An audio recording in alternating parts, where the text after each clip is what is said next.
삼심을 배워서 잘 익혀두면 나와 내 가족의 건강 도우미가 될 수 있습니다. 그래서 마련한 삼도인 친구 요교를 교재 삼아서 삼심 공부하는 시간, 삼심 아카데미. 지지난 금요일 장비가 고장이 났어요. 그래서 소니 AS 센터에 맡기고 제가 쓸 수 있는 장비를 대여를 했는데, 그게 또 제가 원하는 날짜에 제 맘대로 쓸 수 있는 게 아니고 그 대여점의 스케줄에 따라 제가 빌릴 수 있는데 어저께 도착했습니다. 그런데 이건 제가 쓰던 장비가 아니라서 숙지하는데 또 시간이 많이 걸리더라고요. 제가 좀 기계치거든요. 어쨌든 숙지 다 마친 다음에 녹화합니다. 오늘은 수요일이지만 원래 금요일 콘텐츠, 삼도인의 임상사례 공부하는 그러한 금요 콘텐츠, 그걸 먼저 오늘 보내드립니다. 간 중방의 치료기 전 의과학적 고찰, 여러분들과 함께 상세히 살펴봅니다. 먼저 여러분들께 드릴 말씀, 특히 초심자님들, 환자가 어디가 아프다고 호소를 하는데 아니 삼심을 어떠한 요법을 적용할지 잘 모르겠어. 초심자님들, 환자의 증을 잘 모르겠거든 간 중방을 먼저 적용하라. 삼도인 친구 요결에는 간 중방 두 개의 요법이 나오는데요. 하나는 합곡과 태충을 모두 사하는 겁니다. 자석으로 놓는 삼심에서는 S극면을 부착하고요. 또 하나는 합곡엔 S극면, 태충엔 N극면을 부착합니다. 이 두 개의 요법이 있는데 합곡, 태충을 모두 사할 땐 환자 그리고 환자의 증상이 실증일 때 적용하고요. 합곡은 사하되 태충을 보호하는 요법은 환자의 증세 그리고 환자의 몸의 상태가 허증일 때 적용합니다. 초심자님들을 위해서 실증은 무엇이고 허증이란 무엇인가, 일단 이것만 기억하세요. 두산백과에서 실증, 한의학 진단 기준의 하나로 허증에 대비되는 몸의 상태를 말하며 병의 원인이 되는 요소가 왕성한 상태를 의미한다. 허증은 인체의 전기가 부족하고 저항 능력이 약해지며 면역력도 약한 것, 그리고 생리 기능이 감퇴된 증세, 이것을 허증이라고 한다. 초심자님들, 실증이냐 허증이냐 판단 어려워하지 마세요. 이 두산백과의 요약, 이 내용만 기억하시면 돼요. 그러면 먼저 합곡 사하고 태충을 사하는 실증에 적용하는 간중방, 동의학에서는 합곡과 태충을 가리켜 사관이라고 하는데, 합곡혈과 태충혈은 손과 발의 중수골 사이에 마치 관문을 지키는 병사와 같이 위치한다 하여 사관이라는 명칭이 붙게 되었다. 양쪽의 합곡혈과 양쪽의 태충혈을 가리켜 우리 몸을 지키는 관문이다 라고 말한다. 국립국어원 표준국어 대사전에서는 사관에 대해서 이렇게 말합니다. 사관, 한의학적 용어로 광난 따위와 같이 급하거나 중한 병일 때 침을 놓는 좌우측의 합곡과 태충 네 곳의 혈을 이르는 말이라 하였으며, 한의학 대사전에서는 대장경의 합곡혈과 간경의 태충혈을 합한 네 개의 혈, 이것을 사관이라고 하는데, 소화의 경풍, 의식을 잃었을 때 경련, 팔다리 진전, 팔다리가 경련이 일어나면서 떨거나 또는 경직이 일어날 때, 명나라 때 양계주가 지은 침구대성에서는 사관을 사하는 효능에 대해 평간양, 조기혈, 통경락 이라 하여 과열된 간 양증을 안정시키고 막힌 기와 혈을 조절하며 경락을 소통시킨다 하였다. 삼도인 침구요결 중풍문 세 번째 중간 노중, 이거 우리가 이미 다 토론한 거예요. 견증, 사항과 같은데 어느 장에 반신불수, 구안화사 등등의 뇌졸중, 본증에 더해서 땀기가 없고 오한이 나며 청색을 청하는 증, 요법에 보니까 간실증이니 합곡과 태충을 사하라. 여기에서 말한 삼사의 이 중간 노중증은 분노, 감정적 혼란 등등이 뇌졸중의 트리거가 되었을 때, 그럴 때 사관을 따주셨습니다. 동의학에서는 분노와 간은 밀접하게 연관되어 있다고 하였으며, 감정 불균형은 간 기능 장애의 신체적 증상으로도 나타날 수 있고, 과도하거나 억압된 분노는 간 기능을 저해하여 좌절감, 분개심, 심지어 우울증까지 유발할 수 있다. 미국 NIH에서 보니까 이와 비슷한 증을 간성 뇌병증에서 볼 수 있다고 했는데요. 간성 뇌병증은 진행성 간경변증에서 흔하게 발생하며 현저한 신경정신과적 이상을 특징으로 합니다. 간성 뇌병증은 간성 뇌병증 환자에게 중대한 심리적 영향을 미칩니다. 간성 뇌병증의 첫 번째 에피소드는 주로 두려움, 분노, 비참함, 불안, 슬픔과 같은 깊은 감정을 동반한 매우 심각한 영향을 미쳤으며 이러한 감정은 시간이 지남에 따라 지속되었습니다. 이 그림 보시면서 과격한 분노와 같은 감정이 일어날 때 눈에 핏줄이 터지거나 코피가 나는 것은 뇌혈관이 터지는 것을 방지하기 위한 인체 자구책이다. 사관을 따주는 것은 이와 같은 효과가 있다. 감기울결의증과 함께 온몸에 압력이 꽉 찼어요. 그런데 분노, 아주 격한 감정이 일어나게 되면, 예를 들어서 어르신들이 가끔 이것도야 이럴 때 있잖아요. 그러면서 어질어질하다. 그런데 보니까 코피가 나, 보니까 핏줄이 터졌네. 이건 좋은 징조예요. 즉 압력이 몸에 꽉 찼을 때 이것이 해소되지 않으면 뇌혈관의 작은 말초동맥이 터질 수 있어요. 또는 허혈성 뇌졸중이 발생할 수도 있고요. 이와 같이 코피가 나거나 또는 눈에 핏줄이 터지면 압력을 미리 빼서 뇌혈관이 터지는 것을 방지하는 우리 몸의 자구책, 사관을 따주는 것은 이와 같은 효과가 있어요. 이번에는 실증이 아니라 허증인 상태, 즉 합곡을 사하되 태충을 보하는 요법. 먼저 중풍문 6번째 임상례 예를 돕기 위해서 다시 읽어드립니다. 한 남자아이가 졸연히 면색이 퍼렇게 질리고 오한이 나며 기절한지라. 합곡을 사하고 태충을 보하여 곧 깨어났다. 이것은 속간에서 말하는 별복으로서 간경의 질환이므로 간중방을 적용하였다. 13세 소아가 야제 까닭에 아버지가 손으로 왼뺨을 쳤는데 자국은 있으나 우는 것은 그치고 아침에 음식이 자약하더니 속안의 복부가 부흥한지라. 단독 태열이 아닌가 하여 대장 정격으로서 치료했으나 효험이 없고 일모에는 발경이 되나 빛이 풀리지 않고 등에서 땀이 나는지라.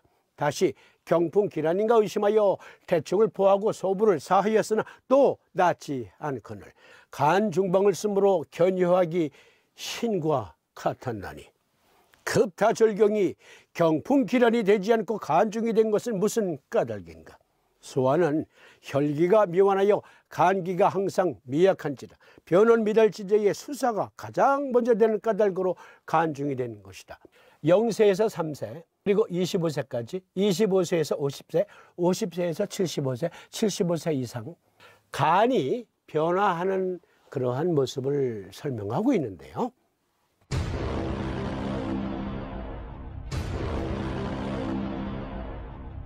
(0세에서 3세) 간 조직 구성 초기 단계, 이후 간은 점차 정상 크기로 성장하며 기능은 간의 크기에 따라 발전한다. 여기 간세포 분열 단계, 즉 0세에서 3세까지는 간세포가 이제 조직이 구성이 되기 시작하는 거예요. 그러면서 점차 커지죠. 그 다음에 이 그림은 간세포의 DNA가 발달하는 단계, DNA 분열이 일어나서 간의 모습이 갖춰졌는데 점차 그 기능이 이제 발전하기 시작합니다. 그리고 이 단계는 수축, 팽창, 신진대사, 질병대처, 이 간세포가 신진대사 작용을 할 때는 간세포가 조금 부풀립니다. 팽창을 해요. 그리고 다시 수축, 수축, 팽창, 미약하나마 수축, 팽창, 수축, 팽창. 그것으로 간 기능이 유지되는 거예요. 그것으로 간이 우리 몸 전체 신진대사를 주의하고 면역력을 지원하거든요. 그런데 이 수축, 팽창의 작용, 여기에서 만약에 수축된 상태에서 그게 팽창되기까지 인터벌이 길어. 그 상태를 삼도인은 간중이라고 한 거예요. 뺨을 쫙 맞았을 때 이 아이가 그만 겁에 질린 거예요. 그래서 움츠러들면서 간이 수축, 팽창, 수축, 팽창할 때 수축된 상태에서 팽창되기까지 이 인터벌이 좀 길어. 그래서 몸이 전체적으로 압력이 차기 시작하는 거예요. 이 그림, 간의 소포체, 미토콘드리아 소통, 간세포 항상성 유지력, 다양한 세포 기능을 조정하는 그러한 기능이 발휘되고요. 이 그림, 간세포 외 기질의 간 조직 항상성 유지력이 지금 발휘되고 있는 모습이고, 이 모습은 간세포 가소성, 간 조직이 부상 및 질병을 포함한 환경적 신호에 반응하여 대처하는 간 기능. 그러니까 0세에서 3세까지는 간이 이제 형태를 갖추기 시작해요. 그리고 3세 이후로 간이 크기가 점점 커지죠. 그러다가 어느 정도 크기가 정상화되면 정상적인 조직으로 다 자란 후에는 이와 같이 다양한 간 기능이 발휘가 된다. 그런데 13세 아이 급타졸경으로 인해서 간이 오그라들었다. 전체적인 모습이 움츠러든 모습, 그와 같이 간이 오그라드는 것. 어린이는 미완의 대기 상태에 있다. 아직 간 조직이 정상적인 상태로 크지 않았다. 그래서 간이 잘 오그라들 수 있구나.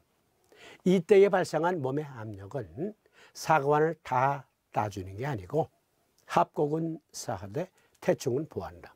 50세 이후의 상태를 보십시다. 간 질환, 간 노화 나이는 실제 나이와 함께 반비례하는데요. 예를 들어서 어떤 사람이 실제 나이가 50대예요. 50세라고 합시다. 그런데 간 기능 검사를 받아보니까 아니 간은 70세 이후의 간이야. 노화된 간이야. 그 상태를 지금 말하고 있는데요. 여기서부터 보십시다. 화살표 잘 보세요. 화살표가 위로 상행하고 있어요. 간의 노화 색소는 증가되어서 축적되는 상태인데요. 그러면 비알코올성 지방간 질환에 노출될 수 있어요. 그런데 여기에는 화살표가 하향이죠. 자가세포 수준 감소. 이것은 무엇을 말하냐면 간이 노화세포 분해 및 재생작용을 하는데 그 능력은 감소돼. 위의 그림 역시 밑으로 하향하고 있죠. 토탈 빌리루빈, 총 빌리루빈 감소, 노화 적혈구 분해 능력 감소. 우리 몸에 노화 적혈구를 분해하는 두 개의 장기가 있어요. 하나는 비장, 또 하나는 간. 그런데 간에서 노화 적혈구를 분해하는 능력이 감소되고 빈혈 등등의 증상이 발생할 수 있겠죠. 이 그림에서는 화살표가 위로 상향하죠. 간 세포의 기질의 섬유성 단백질이 증가하는 것, 그것을 보여주고 있는데요. 관련된 병변은 간경화, 간경변. 몸에 섬유성 단백질이 자꾸 쌓여요. 그러면 폐도 섬유화되고 간도 섬유화된다. 간이 섬유화되는 것, 간경변. 이 그림에선 화살표가 밑으로 내려갑니다. 간 용적률 감소, 간경변, 만성 간질환, 간기능 부전에서 볼 수 있는데 여기 보면 정상적인 크기의 간이 이렇게 작아졌어요. 나이 들수록 간이 쪼그라든다.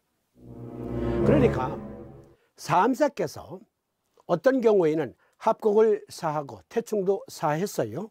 그리고 어떤 경우에는 합곡을 사하되 태충을 보였습니다. 간이 미세아나마 수축 팽창 수축 팽창 수축 팽창하면서 간 기능이 발휘되는데 애비가 아이의 뺨을 세게 친 이후로 애가 움츠러들었는데 수축 팽창의 그 인터벌이 길어졌다. 그리고 또 한 경우는 나이 먹을수록 간의 크기가 이렇게 점점 용적률이 감소한다. 미국 NIH에서 간 경변 환자의 영양실조, 허약함 및 근육 감소증, 간 용량 감소, 정신질환, 특히 근육 감소증과 같은 골격근 질환은 간 질환의 맥락에서 상호 연결되어 있습니다. 간 경변과 같은 질환에서 나타나는 간 기능 저하로 인해 근육 감소와 우울증, 불안과 같은 정신 건강 문제가 발생할 수 있습니다. 간의 독소 여과 능력 저하로 인해 간성 뇌병증이 발생하여 뇌 기능에 영향을 미치고 인지 기능 변화와 정신 상태 변화를 초래할 수도 있습니다. 그러니까 간 용적률 감소는 간 경변에서도 볼 수 있지만 간 기능 부전에서도 볼 수 있다. 그런데 뭐라 그랬어요? 근골격계 질환과 함께 사이콜로지적 병증이 나타날 수도 있다. 그렇기 때문에 환자의 증을 잘 모르겠거든 일단 간중방을 먼저 놓고 시작하는데, 예를 들어서 허증인 상태로 판단되었다. 환자가 신경쇠약, 우울증, 공황장애와 같은 그러한 감정적 변화와 함께 그 증에 더해서 근골격계, 몸이 여기저기가 아파, 또는 그와 같은 증에 소화불량, 식욕부진, 복통 등의 소화기 질환에도 적용할 수 있고, 짜증을 잘 내고 주의가 산만한 ADHD 또는 그 유사 증상을 갖고 있는 어린이, 합곡사 태충보. 다섯 번째, 그와 같은 증상에 더해 소화기계 증상 어린이, 그리고 특장의 영유아의 잦은 경기, 자주 놀래고 어린이가 푸른 똥을 쌀 때도 적용할 수 있어요. 이건 허증의 간중방 적용례. 실증의 간중방 적용례. 1. 분노 조절 장애. 예를 들어서 조현병 증세가 있다든지 잦은 히스테릭 발작, 그냥 짜증 뒤로 깔딱 넘어가고, 이런 심리적 증상이 있는 사람의 고혈압, 또는 체력이 실한 사람의 알 수 없는 고혈압, 그리고 체력이 실한 사람의 특장에 체력이 실한 사람의 이유 없는 근골격계 증상. 초심자님들은 허증에 적용하는 경우와 실증에 적용하는 경우, 그것을 잘 숙지하셨다가 환자의 증을 잘 모르겠거든 아무 요법이나 쓰려고 하지 말고 일단 실증인가 허증인가 판단해서 각각 간중방을 적용해 보시기 바랍니다. 그러면 다음 시간부터는 이제 정상적으로 업로드 돼요. 금요일부터 정상적으로 업로드 됩니다. 본의 아니게 방송이 늦어진 점 다시 한번 양해 말씀을 구하면서 오늘 시간 여기서 마칩니다.